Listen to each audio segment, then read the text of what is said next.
And the marquee game in the AFC, as we told you, the Denver Broncos, the leaders in the West, against the Houston Oilers, coming off a bye, the leaders in the Central. But on this day, similar records were very deceiving. It happens sometimes when you play in the Dome.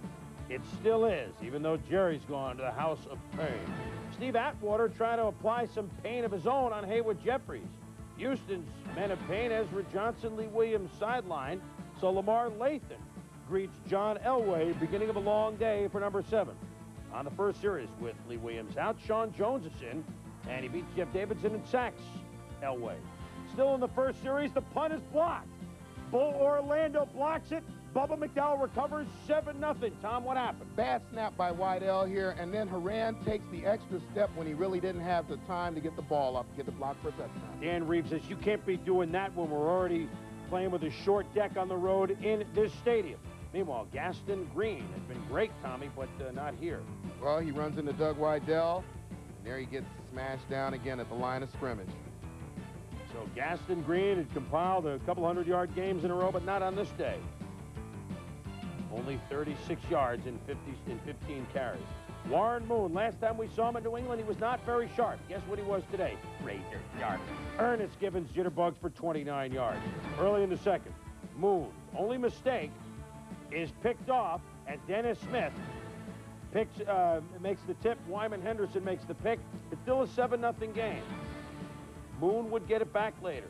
John Elway calling his own plays. In the flat, didn't want to call this one. Chris Dishman picks it off, and he could go all the way, but he doesn't. Elway with the saving tackle sets up a Pinkett run.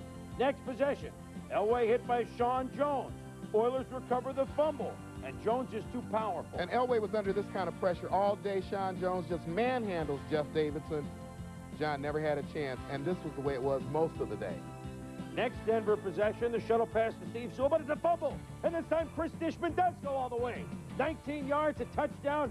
Elway says, you know, it was incomplete. On the replay, it looks like William Fuller knocks the ball out before Sewell has control. Replay said, wow, we're not sure. Trailer touchdowns in 4 minutes. It can add up quickly as Dan Reeves finds himself down 28-0. That's Elway's numbers in the first half. Warren Moon not done. Warren over the middle to Ernest Gibbons from Louisville. And he rumbling, bumbling, stumbling. The Denver defense is trying to find him, but they won't find him until he picks up 49 yards, and he's tough on the Just part of the package that is Warren Moon throwing under pressure. Simon Fletcher providing it there. That sets up a pass to Haywood Jeffries. 35-0 Houston. Moon threw for 334 yards and only 19 completions. Broncos try to salvage something. Jeff Treadwell blocked the field goal.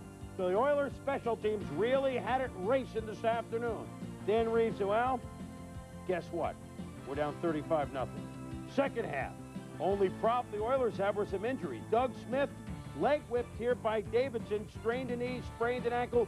Smith has been hurt quite a bit. Cramped for Sean Jones. But the Oiler defense, 6 sacks today. William Fuller had 3. That time he nails the backup, Gary Kubiak. And the Oilers, in a laugher, win it at home big, 42-14. They played 3 games at home thus far. 42-14 today, only 17-7 in the Monday Nighter against the Chiefs, and 47-17 against the Raiders. So, Tommy, when you get the Oilers in the Astrodome, you're asking for trouble, and you're asking for trouble anytime you face a hot Warren Moon.